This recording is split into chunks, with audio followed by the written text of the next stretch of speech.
ونستغفره ونعوذ بالله من شرور أنفسنا ومن سيئات أعمالنا من يهده الله فلا مضل له ومن يضلله فلا هادي له وأشهد أن لا إله إلا الله وحده لا شريك له وأشهد أن محمدا عبده ورسوله أما بعد فإن خير الحديث كتاب الله وخير الهدي هدي محمد صلى الله عليه وسلم وشر الأمور محدثاتها وكل محدثة بدعة وكل بدعة ضلالة وكل ضلالة في النار. فأعوذ بالله السميع العليم من الشيطان الرجيم. بسم الله الرحمن الرحيم.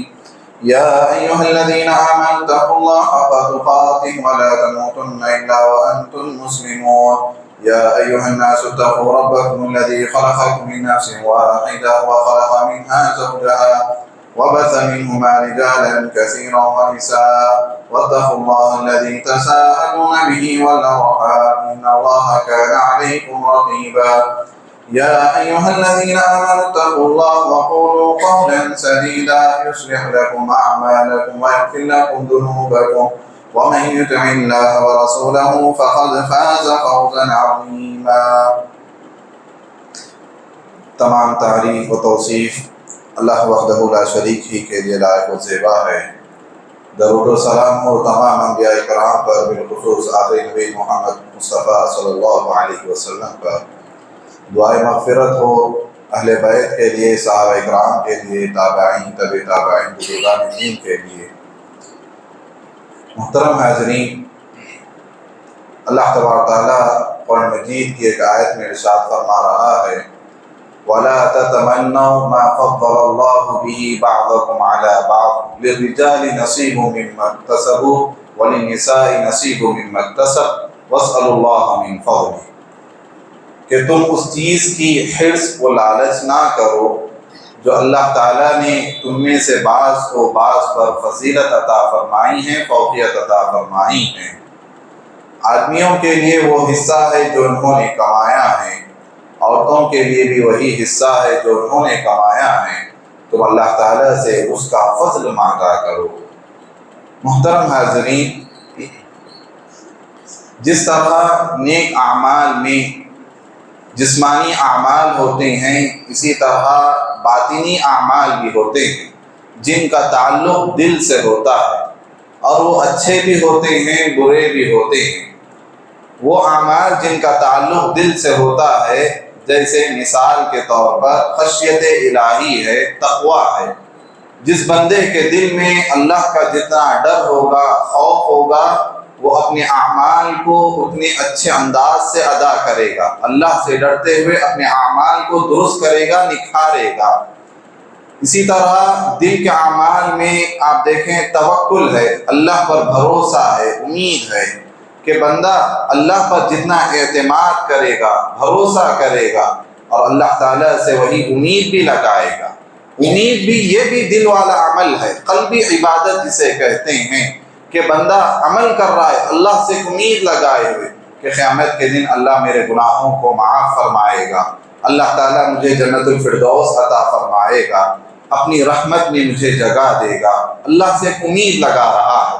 تو یہ رجا، توکل، خشیت، تقویٰ، یہ تمام دلی اعمال ہیں، نیک اعمال ہیں. اسی طرح اگر دیکھیں برے اعمال کچھ ایسے ہیں جن کا تعلق دل سے ہوتا ہے. کسی سے نفرت ہے، دل میں ہے. کسی سے بغض ہے، دل میں ہوتا ہے. کسی سے کینہ ہے. اسی طرح ان برائیوں میں سے ایک دل کی ایک بیماری، ایک برائی حسد ہے. حسد ایک عام بیماری ہے، اور یہ بہت خطرناک بیماری بھی ہے. حسد ایک عام بیماری بھی ہے اور خطرناک بیماری بھی ہے، کیونکہ ایک زمانے دراز سے بیماری چلی آ رہی ہے اور لوگوں میں یہ سرایت کر جاتی ہے. محترم حاضرین، حسد کہتے کسے ہیں؟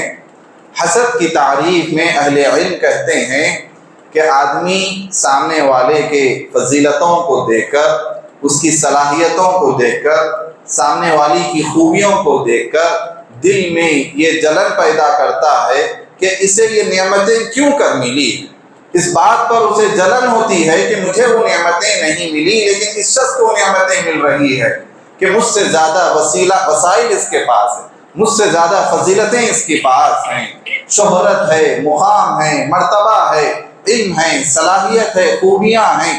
ہر اعتبار سے حسد کسی ایک چیز میں نہیں ہوتا، ہر چیز میں حسد داخل ہو سکتا ہے۔ تو آدمی یہ نیت کرتا ہے، اس کے دل میں یہ بات پیدا ہوتی ہے کہ اس شخص کو یہ چیزیں حاصل ہوئی ہیں اور یہ چیزیں اس سے چھین جائے، ختم ہو جائے، اور یہ چیزیں مجھے حاصل ہو جائے۔ شریعت اسلامیہ میں یہ گنجائش ہے کہ آدمی کسی کی نعمتوں کو دیکھ کر رشک کرے کہ اللہ تو مجھے بھی وہ نعمتیں عطا کر۔ یہ اللہ سے یہ دعا کر سکتے ہیں، یہ اسلام میں، دین میں درست ہے، جائز ہے کہ آپ ان نعمتوں کا اللہ سے سوال کرو، وَاسْأَلُوا اللَّهَ مِن فَضْلِهِ، اللہ سے اس کا فضل مانگو، لیکن یہ تمنا کرنا کہ اس شخص کو کیوں کر یہ چیز حاصل ہوئی۔ اور حسد میں بھی الگ اقسام ہوتے ہیں، آدمی یہ تمنا کرتا ہے کہ اس سے نعمتیں چھین جائے، کبھی یہ تمنا کرتا ہے اسے یہ چیز کیوں کر حاصل ہوئی، اور کبھی ظاہری نفاق والی علامت بھی ہوتی ہے کہ آدمی سامنے بظاہر اس کی تعریف تو کرتا ہے، اس کی خوبیوں کی بھی تعریف کر دیتا ہے، لیکن پیٹھ پیچھے اس کی برائیاں بیان کرتا ہے، اس کی خوبیوں کو، جو چیز اسے نعمت حاصل ہوئی ہے اس کی برائیاں بیان کرتا ہے، تہمتیں لگاتا ہے، لوگوں کے سامنے کچھ اور اس کی تصویر بیان کرتا ہے، جسے چغلی کہتے ہیں۔ یہ حسد ہی سے پیدا ہوتی ہے کہ آدمی حسد کرتے ہوئے سامنے تو تعریف کرے گا، لیکن پیچھے اس کی برائیاں، نفاق کی علامتیں پیدا کرے گا۔ محترم حاضرین، حسد کے جتنے بھی اقسام ہیں، یہ تمام اقسام تباہی کی طرف لے جانے والے ہیں، یہ برائی کی طرف لے جانے والے ہیں، یہ گناہ کی طرف لے جانے والے ہیں۔ آدمی یہ نہ کہیں، کوئی انسان یہ دعویٰ نہ کرے کہ میرے دل میں حسد پیدا نہیں ہوتا، انسان ہے تو حسد ہوگا ہی۔ امام ابن تیمیہ رحمۃ اللہ علیہ کہتے ہیں ما خلا جسد من حسد، کوئی بھی جسد حسد سے خالی نہیں ہے۔ ایک نقطے کا فرق ہے، جسم کو، انسانی جسم کو جسد کہا جاتا ہے، اور وہ نقطہ ہٹا دیا جائے تو حسد ہو جائے گا۔ ما خلا جسد من حسد، کہ کوئی بھی جسد حسد سے خالی نہیں ہے، ہر انسان کے اندر یہ پیدا ہوتی ہے۔ یہ نفس کے امراض میں سے ایک بیماری ہے، اور یہ بہت ہی عام بیماری ہے، بہت کم لوگ اس سے خلاصی پاتے ہیں، چھٹکارا پاتے ہیں۔ آدمی کمینہ ہے تو اسے ظاہر کر دیتا ہے، ایک شریف انسان اسے چھپا لیتا ہے، اور یہی حکم ہے کہ آپ کسی کی خوبیوں کو دیکھیں تو ان چیزوں کو، حسد اگر پیدا ہو رہی ہو تو اسے زبان پر نہ لائیں، اسے بیان نہ کریں، اپنے دل میں اسے دبا دیں، چھپا دیں۔ محترم حاضرین، حسد ایک ایسی بیماری ہے جو بندے سے نعمتوں سے بھی محروم کر دیتی ہے۔ حاسد دنیا ہی میں رہتے ہوئے ایک بیماری میں، ایک عذاب میں مبتلا ہو جاتا ہے، آخرت کی جہنم سے پہلے دنیا کے جہنم میں وہ چلا جاتا ہے، اپنے آپ کو دوسروں سے کمتر سمجھتا ہے، اپنی زندگی کو وبال جان بنا لیتا ہے، کڑتا ہے، اور اس سے کئی امراض اس کے جسم پر بھی طاری ہو جاتے ہیں۔ جسمانی امراض بھی حسد کی وجہ سے طاری ہو جاتے ہیں، آدمی کا چہرہ سیاہ ہو جاتا ہے حسد کی وجہ سے، نعمتوں سے محروم ہوتا چلا جاتا ہے۔ قرآن مجید میں اللہ تعالیٰ نے اہل کتاب کے، جو اللہ تعالیٰ نے اہل کتاب کا جہاں تذکرہ فرمایا، اس میں ایک اللہ تعالیٰ نے ایک بات یہ بتائی، ام یحسدون الناس علی ما آتاهم اللہ من فضلہ، کہ یہ لوگ حسد کرتے ہیں لوگوں سے اس بات پر کہ اللہ نے اپنے فضل میں سے انہیں وہ چیز عطا فرمائی ہیں۔ فقد آتینا آل ابراہیم الکتاب، ہم نے ابراہیم کی آل کو کتاب عطا فرمائی، حکمت عطا فرمائی۔ یہ اہل کتاب، یہ یہودی اس بات پر پڑتے ہیں، جلتے ہیں کہ مسلمانوں کو، یعنی اللہ کے رسول صلی اللہ علیہ وسلم بنو اسماعیل میں سے آ گئے، بنو یعقوب میں سے نہیں آئے۔ یہودی خاندان جو بنو یعقوب سے آیا، لیکن جب اللہ کے رسول صلی اللہ علیہ وسلم آخری نبی جو مبعوث کیے گئے بنو اسماعیل میں سے آئے، جب خاندان بدل گیا تو انہوں نے حسد شروع کر دیا، حسد سے اللہ کے رسول صلی اللہ علیہ وسلم پر الزامات لگانے لگے۔ قریش مکہ اسلام جیسی بڑی نعمت سے محروم ہو گئے، کس وجہ سے؟ حسد کی وجہ سے، کہ ہمارے خاندان میں، انہی خاندان پر وحی کیوں آئی، انہی خاندان میں سے عبد المطلب کا بیٹا پوتا ہی کیوں نبی بنایا گیا، جس کی وجہ سے وہ ایمان نہیں لائے، حسد کی وجہ سے وہ لوگ ایمان نہیں لائے۔ تو لہذا یہ حسد ایسی چیز ہے جو بندے کو نعمتوں سے محروم کر دیتی ہے۔ اللہ تعالیٰ نے قرآن مجید میں فرمایا وَدَّ كَثِيرٌ مِّنْ أَهْلِ الْكِتَابِ لَوْ يَرُدُونَكُمْ مِنْ بَعْدِ إِيمَانِكُمْ كُفَّارًا، بہت سے اہل کتاب یہ چاہتے ہیں کہ مسلمان ایمان لانے کے بعد پھر کفر میں چلے جائیں، داخل ہو جائیں۔ وجہ کیا ہے؟ ان کے دل میں، ان کے نفس میں حسد چھپا ہوا ہے، جس کی وجہ سے وہ یہ چاہتے ہیں ہم کافر ہیں تو یہ لوگ بھی کافر بن جائیں، ہم ایمان والے نہیں ہیں تو یہ لوگ بھی ایمان والے نہ بنیں۔ یہ اللہ تعالیٰ نے کفار کے دل کی بات کو بیان فرمایا، اہل کتاب کے دلوں میں جو بات ہے اللہ تعالیٰ نے وہ چیز بیان فرمائی۔ آج بھی اہل کتاب یہودی مسلمانوں کے خلاف سازشیں کرتے ہیں حسد کی وجہ سے۔ اللہ کے رسول صلی اللہ علیہ وسلم کے نام پر، آپ کے نام پر، آپ کی شخصیت کے تعلق سے کارٹون بنائے جاتے ہیں، فلمیں بنائی جاتی ہیں حسد کی وجہ سے۔ قرآن مجید کو جلایا جاتا ہے، الہامی کتاب اللہ تعالیٰ کی کتاب کو یہ صرف مسلمانوں پر نازل ہوئی، اس حسد کی وجہ سے وہ قرآن مجید کی بے حرمتی کرتے ہیں، کبھی مسلمانوں کے خلاف سازشیں کرتے ہیں۔ آج انٹرنیٹ پر جو مواد فحاشی جو پھیلائی جاتی ہے صرف اس وجہ سے، حسد کی وجہ سے کہ مسلمان دین سے دور ہو جائیں، وہ لوگ جس طرح ہم کافر ہیں یہ لوگ بھی کافر بن جائیں۔ یہ حاسد کی خواہش ہوتی ہے، جس طرح میں محروم ہوں سامنے والا بھی محروم رہ جائے۔ محترم حاضرین، حسد ایک ایسی بیماری ہے، آپ اندازہ کریں اللہ تعالیٰ نے قرآن مجید میں جو ابلیس کا واقعہ، آدم علیہ السلام کا جو واقعہ بیان فرمایا، آسمان میں جو پہلا گناہ جو ہو رہا ہے آسمان پہ، وہ حسد کی وجہ سے ہو رہا ہے۔ اللہ تعالیٰ نے جب ابلیس کو حکم دیا کہ آدم علیہ السلام کو سجدہ کر، لیکن ابلیس نے سجدہ نہیں کیا، اور اس کی کئی اسباب ہیں، ان میں سے ایک سبب حسد ہے۔ اللہ تعالیٰ نے فرمایا قال ما منعک اللہ تسجد اذ امرتک، تجھے کس چیز، کون سی چیز ہے جو تجھے روک رہی ہے جبکہ میں تجھے حکم دے رہا ہوں کہ آدم کو سجدہ کر؟ تو ابلیس جواب میں کہتا ہے خلقتنی من نار وخلقتہ من طین، میں علم کے اعتبار سے، میں اپنی ذات کے اعتبار سے اس سے افضل ہوں، میں کیوں کر اسے سجدہ کروں؟ خلقتنی من نار، تو نے مجھے آگ سے پیدا کیا اور تو نے اسے مٹی سے پیدا کیا، اور میں اسے سجدہ نہیں کروں گا۔ آج بھی لوگوں میں یہ شیطانی سوچ، یہ شیطانی حسد پایا جاتا ہے کہ لوگ یہ سمجھتے ہیں وہ آدمی مجھ سے افضل ہے، وہ آدمی مجھ سے بڑا ہے، رتبے میں، شہرت میں، مقام میں، پیسوں میں وہ شخص مجھ سے بڑا ہے، اور لوگ اس کے خلاف سازش، اس کا تذکرہ کرنا تک مناسب نہیں سمجھتے، کہیں ہماری ویلیو کم نہ ہو جائے، کبھی اس کی اہمیت لوگوں میں عام نہ ہو جائے۔ لوگ ہمیں چاہیے، مومن کو چاہیے، سامنے والے کی نعمتوں کو دیکھ کر، خوبی اس کے اندر دیکھ رہے ہیں، آپ اسے ابھاریے، اسے ترغیب دلائیے، اسے آگے بڑھائیے، ایسا نہ ہو کہ آپ اس کی راہ کا کانٹا بن جائیں، آپ اسے آگے بڑھنے سے روک دیں۔ یہ شیطانی سوچ ہے جو ابلیس نے آدم علیہ السلام کو سجدہ نہیں کیا، اور وہ زمین پر بھی، زمین پر جو سب سے پہلا گناہ ہوا وہ حسد کی وجہ سے ہوا۔ اللہ آدم علیہ السلام کے جو دو بیٹے حابیل اور قابیل کا جو واقعہ ہے، کیوں اللہ تعالیٰ نے حابیل کی جو قربانی تھی اللہ تعالیٰ نے قبول فرما لی، اور اللہ تعالیٰ نے قابیل کی قربانی قبول نہیں فرمائی، تو اس نے حسد کی وجہ سے کہا لأقتلنک، کہ اب ضرور میں تجھے قتل کر دوں گا، جبکہ حابیل نے کہا کہ اللہ تعالیٰ متقیوں کے اعمال کو قبول کرتا ہے، تو اگر میری طرف برائی کے ارادے سے ہاتھ بڑھائے گا میں تیری طرف ہاتھ نہیں بڑھاؤں گا، میں اللہ تعالیٰ سے ڈرتا ہوں۔ جب حابیل نے یہ دیکھا کہ حابیل کی قربانی قبول ہو گئی ہے، اس نے حسد کی وجہ سے حابیل کا اسے ہلاک کر دیا، قتل کر دیا، اور اس حسد کی وجہ سے روئے زمین پر پہلا گناہ ہوا، اور تا قیامت تک جتنے بھی قتل ہوں گے اس کا ایک حصہ اس حابیل کو ملتا رہے گا، اسے ایک سزا ملتی رہے گی، اس کا ایک حصہ اسے ملتا رہے گا۔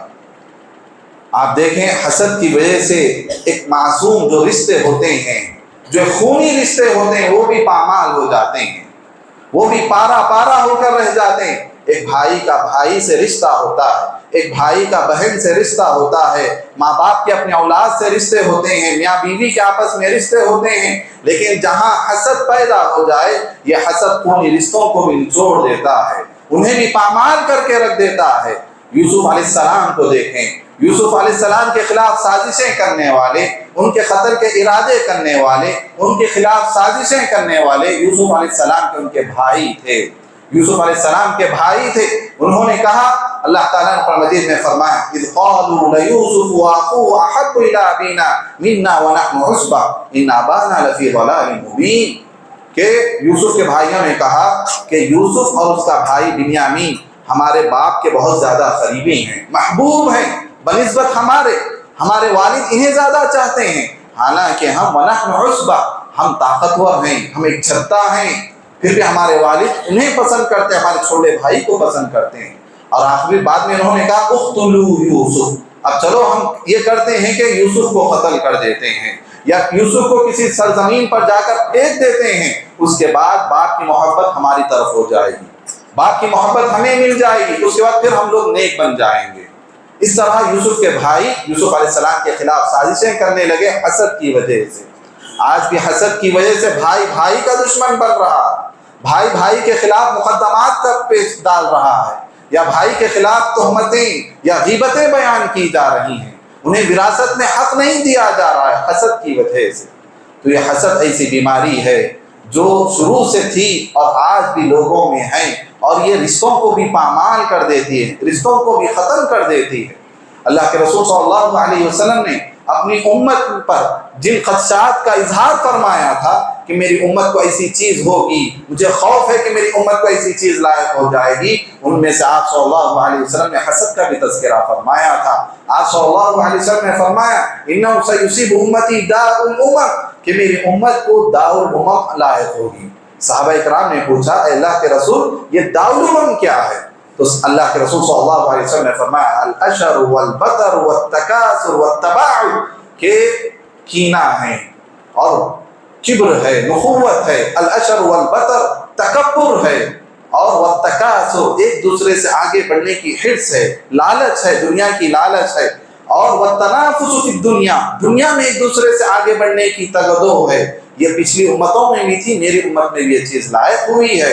اور پھر آگے آپ صلی اللہ علیہ وسلم نے فرمایا والتنافس فی الدنیا والتکاثر والحسد، اسی طرح حسد بھی ہے، پچھلی امتوں میں بھی بیماری تھی، میری امت میں بھی یہ چیز لائق ہوگی۔ آپ صلی اللہ علیہ وسلم نے اس خدشے کا اظہار فرمایا۔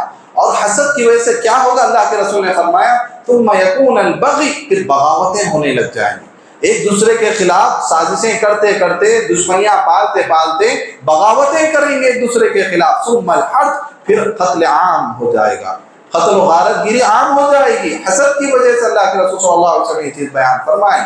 اسی طرح آپ صلی اللہ علیہ وسلم نے ایک حدیث میں فرمایا وَلَا تَبَاغَضُوا وَلَا تَدَابَرُوا وَلَا تَحَاسَدُوا، تم ایک دوسرے کی ٹوہ میں نہ رہو، ایک دوسرے کی غلطیوں کو مت ڈھونڈو کہ اس کے اندر کون سا عیب ہے تاکہ میں اسے تلاش کروں، لوگوں میں بیان کروں، اور ایک دوسرے کی ٹوہ میں نہ رہو، ایک دوسرے سے حسد نہ کرو۔ وَقُومُوا عِبَادَ اللَّهِ إِخْوَانًا، تم اللہ کے بندے ہو، بھائی بھائی بن کر رہو۔ کسی مسلمان کے لیے جائز نہیں کہ اپنے مسلمان بھائی سے نفرت سے 3 دن تک علیحدہ ہو جائے، بات چیت بند کر دے۔ اللہ کے رسول صلی اللہ علیہ وسلم نے اس سے منع فرمایا، یعنی حسد کی وجہ سے کبیرہ گناہ پیدا ہو رہا ہے، وہ ہے قطع رحمی، رشتہ داریوں کو کاٹا جا رہا ہے حسد کی وجہ سے۔ ایک انسان کے دل میں ایک نفرت پیدا ہوئی، حسد پیدا ہوا، انسان اس سے کبیرہ گناہ کی طرف آگے بڑھ رہا ہے کہ قطع رحمی کر رہا ہے، رشتوں کو وہ کاٹ رہا ہے، جبکہ اللہ کے رسول نے فرمایا تم سب اللہ کے بندے ہو، آپس میں بھائی بھائی بن کے رہو۔ اسی طرح ایک حدیث میں آپ صلی اللہ علیہ وسلم نے فرمایا کہ لوگ برابر بھلائی میں رہیں گے، لوگ خیر میں رہیں گے، برکت میں رہیں گے، جب تک کہ وہ آپس میں حسد نہ کریں گے۔ لا یزال الناس بخیر، لوگ برابر بھلائی میں رہیں گے جب تک کہ وہ ایک دوسرے سے حسد نہیں کریں گے۔ یعنی معاشرے میں اگر حسد پیدا ہوگا، لوگوں سے، معاشرے سے بھلائی اٹھا دی جائے گی، اللہ کی رحمت اٹھا لی جائے گی، اللہ کی برکت اس قوم سے ختم ہو جائے گی، اس گھر سے ختم ہو جائے گی۔ جس گھر میں بیوی بیٹیوں کو یہ تعلیم دے یا بیٹی دوسرے بہنوں کو یہ تعلیم دے، حسد کی تعلیم دے، وہ اس گھر سے اللہ تعالیٰ رحمت کو ختم کر دیتا ہے، اللہ تعالیٰ اس گھر سے برکت کو اٹھا لیتا ہے، کیونکہ لوگ بھلائی میں اس وقت تک رہیں گے جب تک کہ وہ آپس میں دوسرے حسد نہیں کریں گے۔ ایک حدیث میں آپ صلی اللہ علیہ وسلم نے یہاں تک فرمایا لا یجتمعان فی قلب عبد الایمان والحسد، کسی بھی بندے کے دل میں 2 چیزیں ایک ساتھ جمع نہیں ہو سکتی، کوئی بھی بندہ ہو اس کے دل میں 2 چیزیں ایک ساتھ جمع نہیں ہو سکتی۔ آپ نے فرمایا الایمان والحسد، ایمان بھی ہو حسد بھی ہو، یہ 2 چیزیں ایک جگہ جمع نہیں ہو سکتی۔ اگر وہ حاسد ہے تو مومن نہیں رہے گا، اگر وہ مومن ہے تو حاسد نہیں رہے گا۔ ایک مومن کی علامت ہے کہ اپنے دل کو پاک رکھتا ہے، صاف رکھتا ہے۔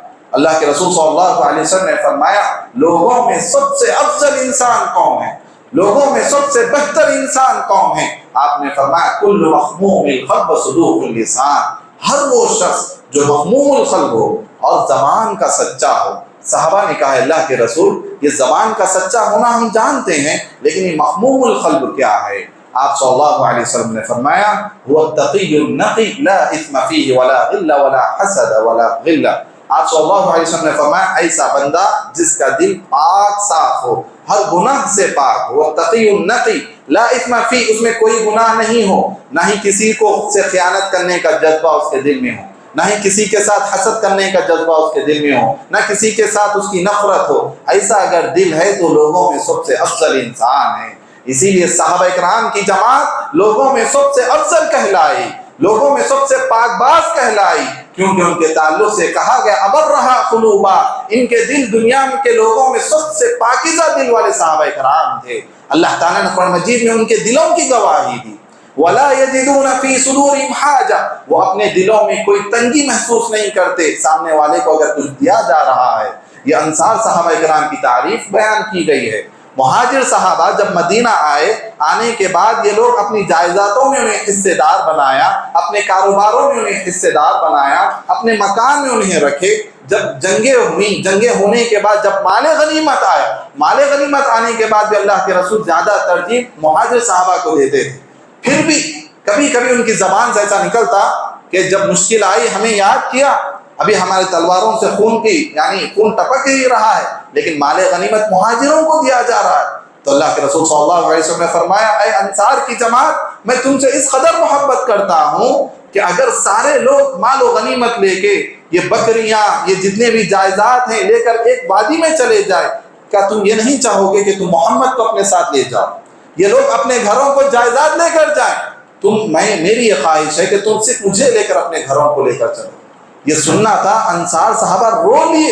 اللہ تعالیٰ نے قرآن مجید میں ان کی تعریف بیان کرتے ہوئے کہا یہ وہ لوگ ہیں، وہ جماعت ہے جو اپنے دلوں میں کوئی تنگی محسوس نہیں کرتی ہے، کوئی حسد محسوس نہیں کرتی ہے کہ سامنے والے کو دیا جا رہا ہے مجھے نہیں دیا جا رہا ہے. بندے کو چاہیے اللہ کی تقدیر پر وہ راضی رہے کہ اللہ تیری تقسیم پر میں راضی ہوں، تو نے اپنے بندوں کو نوازا ہے، تو نے اپنے بندوں کو رزق تقسیم کیا ہے، جسے اللہ تعالیٰ نے جس کے مقدر میں جتنا دیا اللہ نے اسے وہ چیز عطا کی، میں اس پر راضی ہوں، مجھے قناعت پسند ہونا چاہیے. صحابہ کرام کی جماعت کے اللہ تعالیٰ نے تعریف بیان فرمائی. ایک وہ صحابی اللہ کے رسول صلی اللہ علیہ وسلم نے فرمایا، ایک روز اللہ کے رسول صلی اللہ علیہ وسلم صحابہ کرام کی جماعت میں بیٹھے ہوئے تھے. اتنے میں آپ صلی اللہ علیہ وسلم نے فرمایا ابھی ایک شخص داخل ہوگا، وہ شخص جنتی ہے، ابھی تمہارے پاس ایک شخص آئے گا، وہ شخص جنتی ہے. تو حضرت صحابی رسول حضرت عبداللہ بن عمر بن عاص صحابی بیان کرتے ہیں، میں دیکھنے لگا کہ کون سے صحابی آنے والے. تو ایک انصاری صحابی داخل ہوئے. ان کی کیفیت کیا تھی؟ ان کے چپل ان کے ہاتھوں میں تھے، ان کے جوتے ان کے ہاتھوں میں تھے، ایک ہاتھ میں، اور وضو کر کے آ رہے تھے تو ان کے داڑھی سے، ان کے چہرے سے پانی ٹپک رہا تھا. اللہ کے رسول نے یہ بیان کیا. دوسرا دن ہوا، دوسرے دن بھی اللہ کے رسول نے یہی بیان کیا، ابھی ایک شخص داخل ہوگا، وہ شخص جنتی ہے. دوسرے دن بھی وہی صحابی اسی کیفیت میں داخل ہوئے. تیسرے دن بھی اللہ کے رسول نے ایسی خوشخبری سنائی. تو اس وقت حضرت عبداللہ بن عمر بن عاص کو دل میں یہ پیدا ہوا کہ میں دیکھوں ان کے اندر کون سی ایسی خوبی ہے جس کی وجہ سے اللہ کے رسول نے جنت کی بشارت سنا رہے ہیں. تو وہ صحابی ان کے پاس گئے، جا کر کہنے لگے میرے گھر والوں سے کچھ انبن ہو چکی ہے، مجھے رہنے کے لیے جگہ دیجیے، آپ کے گھر میں مجھے کچھ دن رہنے کے لیے جگہ دیجیے. وہ صحابی انہیں اپنے گھر میں رکھ لیے. تو یہ نوٹ کرتے رہے، انہیں دیکھتے رہے، غور کرتے رہے کہ ان کے اندر کون سا ایسا عمل ہے جس کی وجہ سے اللہ کے رسول نے جنت کی بشارت دے رہے. وہ کہتے ہیں ان کا عمل کوئی خاص مجھے نظر نہیں آیا، وہی تمام جس طرح عمل کرتے تھے ان کا بھی ویسا ہی عمل تھا، بس یہ کہ رات میں جب سوتے کروٹیں جب لیتے تو سبحان اللہ کہتے، نیند میں کبھی الحمدللہ کہتے، اللہ کی تکبیر اللہ کی حمد بیان کرتے. یہ خوبی میں نے دیکھی، اس کے علاوہ کوئی خوبی میں نے نہیں دیکھی. یہاں تک کہ جب فجر کی اذان ہوتی تب یہ اٹھ کر مسجد میں آتے تھے، کوئی تہجد والی علامت بھی میں نے نہیں دیکھی. تو بعد میں جب 3 دن ہو گئے یہ جانے لگے تو اس وقت انہوں نے کہا میں تمہارے پاس اس غرض سے، اس مقصد سے آیا تھا کہ میں تمہارے اندر وہ کون سی خوبی اسے ڈھونڈوں. یہ صحابہ کرام کا یہ جذبہ دیکھیں کہ آدمی کے اندر کوئی خوبیاں ہیں، کوئی اچھائیاں ہیں، آدمی کو اسے اپنانے کی فکر ہونا چاہیے کہ میرے اندر بھی وہ خوبیاں ہیں، ایسا نہیں کہ اسے حسد کرنا چاہیے. تو یہ صحابی ان کے پاس جا کر تمام واقعہ بیان کر دیا. اللہ کے رسول نے آپ کی یہ بشارت سنائی ہے، جنت کی بشارت، اور میں یہ دیکھنے کے لیے آیا تھا، آپ کے اندر کوئی ایسی چیز نہیں ہے، آپ ہی بیان کیجئے کوئی خوبی ہے. تو وہ کہنے لگے میرے اندر بھی کوئی خوبی نظر نہیں آتی مجھے. اب وہ جانے لگے تو اتنے وہ صحابی بلا کر کہنے لگے میں اتنی بات ہے کہ جب رات ہوتی ہے، میں جب بستر پر لیٹتا ہوں تو میں اپنے دل سے کسی بھی مسلمان کے تعلق سے دھوکے کی نیت نہیں کرتا، نہ ہی کسی مسلمان کے تعلق سے میں حسد نہیں کرتا۔ یہ سننا تھا وہ صحابی بیان کرے ھذا الذی بلغت بک، یہی وہ چیز ہے جسے میں نے تمہارے اندر سے پا لیا ہے، یہ وہ چیز ہے جسے ہم استطاعت نہیں کر پائے۔ تاجدار مدینہ نے تمہارے لیے جو جنت کی بشارت سنائی یہی وجہ تھی کہ تمہارا دل اتنا پاک ہے، اتنا صاف ہے، حسد سے خالی ہے، اسی لیے اللہ کے رسول صلی اللہ علیہ وسلم نے آپ کے لیے خوشخبریاں سنائی ہیں۔ تو محترم حاضرین، اللہ تعالیٰ نے قرآن مجید میں فرمایا کامیاب ہے وہ شخص جو اپنے رب کے پاس اس حالت میں آئے، اذ جاء ربہ بقلب سلیم، قلب سلیم لے کر آئے، صاف دل لے کر آئے، ایسا شخص کامیاب ہوگا قیامت کے دن۔ حسد انسان کے اندر آتا ہے، انسانی فطرت میں یہ چیز ہے، لیکن ایک مومن کو چاہیے اسے دبائے۔ حسد کے علاج بھی اللہ کے رسول صلی اللہ علیہ وسلم نے بتایا ہے کہ آدمی کے اندر جب ایسے جذبات پیدا ہو تو اسے چاہیے کہ انہیں ابھارے نہ، انہیں اپنی زبان پر نہ لائے، بلکہ انہیں چھپا دے، انہیں دبا دے۔ اسی طرح اللہ تعالیٰ سے اس کا فضل مانگے اور تقدیر پر ایمان یہ مضبوط کرے، کیونکہ حسد تقدیر کے ایمان پر کمزوری ہونے کی وجہ سے پیدا ہوتا ہے۔ جب ہمارا تقدیر پر ایمان مضبوط ہوگا، اللہ کی تقسیم پر ہم راضی ہوں گے اور یہ حسد ہمارے دلوں میں پیدا نہیں ہوگا۔ اسی طرح آدمی کو چاہیے حسد کرنے کے بجائے رشک کرے، آدمی یہ اللہ سے دعا کرے اے اللہ جو نعمت تو نے اسے عطا کی ہے ویسی نعمت اللہ تو مجھے بھی عطا فرما۔